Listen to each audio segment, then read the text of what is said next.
Hello दोस्तों, स्वागत है आपका फिर से अपने YouTube channel agriculture on top knowledge में। मैं आपका भाई ऋतिक आज एक नई क्लास के साथ आया हूं। तो जो साथियों, आज का जो लेक्चर होने वाला है जो कि खेती के ऊपर होने वाला है।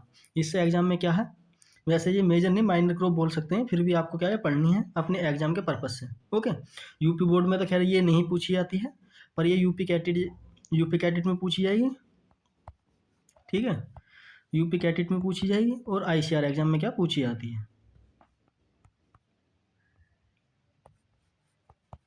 आईसीआर एग्जाम में क्या पूछी जाती है, ठीक है, इस प्रकार के एग्जाम में क्या पूछी जाती है, इसलिए आपको किसी चीज़ के पॉइंट पता होने चाहिए। ठीक। तो बात करता हूँ, सबसे पहले इसके बारे में थोड़ी सी जानकारी दे देता हूँ बोटनिकल के डिस्कशन में। अगर आपको कोई और जानकारी चाहिए तो आप इस व्हाट्सएप नंबर पर क्या आप ये संपर्क कर सकते हैं। तो सबसे पहले बात करते हैं इसके बोटनिकल नेम की। तो साथियों, इसका जो बोटनिकल नेम होगा होरिडियम वल्गेरा होगा। क्या होगा? होरिडियम वल्गेरा होगा। ठीक है। बात करते हैं फैमिली की, तो पोएसी फैमिली एक ग्रेमनी फैमिली से क्या बिलोंग करता है। गुणसूत्र की बात करते हैं क्रोमोसोम नंबर की, तो कितने होते हैं? 14 होते हैं। कितने होते हैं? 14 होते हैं। ओके। उत्पत्ति की बात करते हैं तो एशिया या इथोपिया होता है। क्या होता है? एशिया या इथोपिया होता है। ओके। आगे चलते हैं। कुछ इसके जो महत्वपूर्ण बिंदु हैं उन पर थोड़ा सा ध्यान देना है। एक बात और बता दूं, हम ज़्यादातर क्या है जो जौ का प्रयोग है किस लिए करते हैं? बियर बनाने में करते हैं। जो बियर बनी हुई होती है वो किसकी होती है? जौ की बनी हुई होती है। ओके। सबसे ज़्यादा यूज कराया था उसमें। अन्य महत्वपूर्ण बिंदु कौन कौन से? प्रोटीन की बात करते हैं तो प्रोटीन 11% पाई जाती है इसमें। ठीक है। कार्बोहाइड्रेट मात्रा की बात करते हैं 75% कार्बोहाइड्रेट पाया जाता है।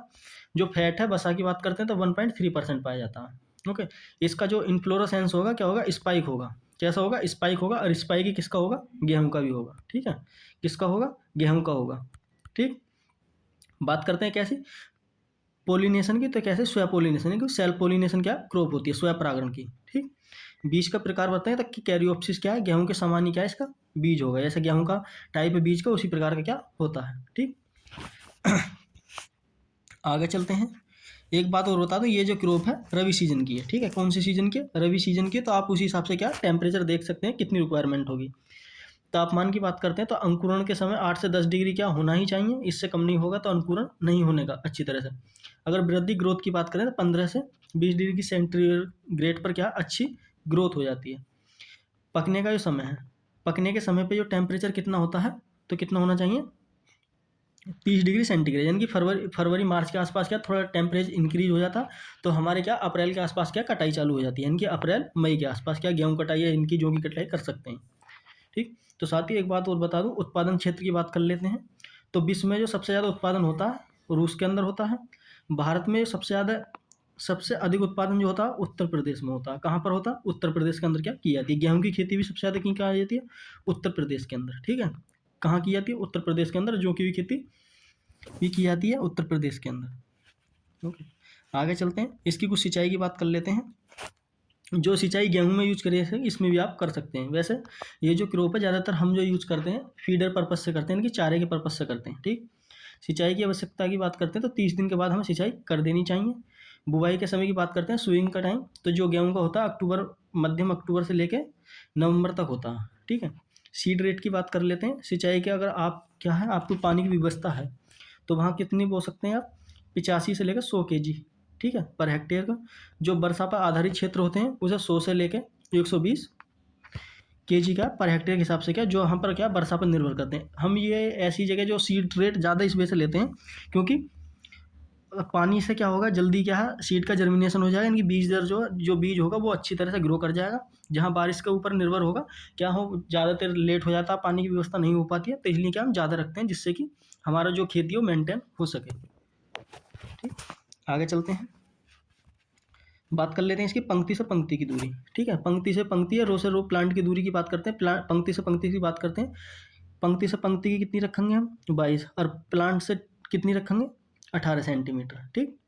बात करते हैं इसकी जो कुछ वैरायटी हैं, इंपॉर्टेंट वैरायटी हैं, ये पता होनी चाहिए क्योंकि इससे क्या आपको इन वैरायटी ही पूछेगा ज़्यादातर। ओके। जो सामान्य नॉर्मल वाली है RS6 है, अग्रसार है, आज़ाद है, रंजा है, लक्ष्मण कितनी है? 16 है और 18 है। ओके।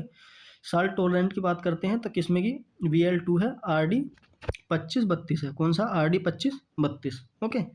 बात करते हैं छिलका। छिलका रहित किस्में कौन कौन सी है? डोलमा, करण 3, हिमानी और कैलाश, जिसमें क्या छिलका पाया जाता है, जिनमें क्या छिलका रहित, ठीक है, छिलका रहित क्या नहीं पाया जाता इनमें, सॉरी।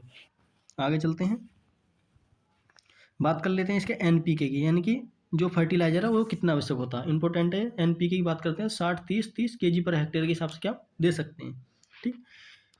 जो इसका खरपतवार नियंत्रण है, बीड मैनेजमेंट जो हम किस तरीके से करते हैं, जो इसका खरपतवार होता है चौड़ी पत्ती वाले, इसमें क्या ज़्यादातर ग्रो होते हैं, तो जो 2,4-D है, चौड़ी पत्ती वाले खरपतवार है, उनको नष्ट करने के लिए यूज कराया जाता है, ठीक है। आगे चलते हैं, बात कर लेते हैं जो नोट करके इंपॉर्टेंट है ये वाला पॉइंट, ठीक। जो में दाना व चारा का अनुपात, जो है जो का दाना है उसमें चारा का अनुपात क्या होगा, ठीक है, चारे का और दो का, तो 1:1.25 के आसपास क्या होता है, ठीक। आगे चलते हैं, तो थैंक यू दोस्तों, आज के लिए ये कल्टीवेशन हम इतनी ही रखते हैं। ये जो क्लास है हमारी लगभग 5 मिनट की हुई है, ठीक है। तो साथियों, अगर आप यूपी कैटेट की तैयारी करना चाहते हैं तो आप हमारे चैनल को सब्सक्राइब कर लें और अपने दोस्तों तक भी शेयर कर दें। अगर आपको ये PDF चाहिए तो आप इसी दिए गए नंबर पर क्या हम ये मैसेज कर सकते हैं, 9528 63 90 99 वाले पर, ठीक है। बिल्कुल फ्री ऑफ कॉस्ट क्या है, आपको PDF मिल जाएगी, ठीक। और मस्त रहिए, स्वस्थ रहिए और अपनी तैयारी अच्छी तरह से करते रहिए।